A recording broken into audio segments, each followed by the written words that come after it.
দর্শক বন্ধুরা, প্রাথমিক থেকে উঠে আসছে ব্রেকিং নিউজ। নিয়োগের প্যানেলে স্থগিতাদেশ জারি।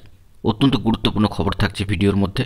অবশ্যই গুরুত্বপূর্ণ ভিডিওটিকে শেষ পর্যন্ত শুনে বোঝার চেষ্টা করবেন এবং সম্পূর্ণ দেখে নেবেন।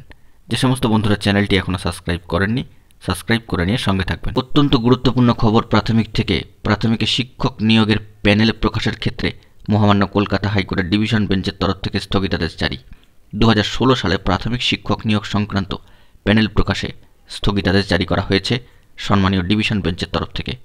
সর্বোচ্চ ন্যায়ালয় সুপ্রিম কোর্টের নির্দেশে আপাতত এই নিয়োগ দুর্নীতির মামলা চলছে সম্মানীয় বিচারপতি অমৃতা সিনহা মহাশয়ের এজলাসে।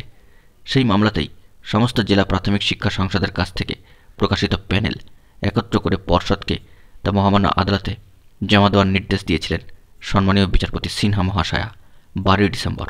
কিন্তু সেই নির্দেশ চ্যালেঞ্জ করে ডিভিশন বেঞ্চের দ্বারস্থ হয়েছিল পর্ষদ। গত বুধবার সেই মামলার শুনানি ছিল সম্মানীয় বিচারপতি সৌমেন সেন মহাশয় এবং সম্মানীয় বিচারপতি উদয় কুমার মহাশয়ের ডিভিশন বেঞ্চে। প্রসঙ্গত উল্লেখ্য যে সব পক্ষের বক্তব্য শোনার পর মহামান্য আদালত 2016 সালে 42,000 প্রাথমিক শিক্ষকের প্যানেল প্রকাশে আপাতত 4 সপ্তাহের অন্তর্বর্তীকালীন স্থগিতাদেশ দিয়েছে সম্মানীয় ডিভিশন বেঞ্চ।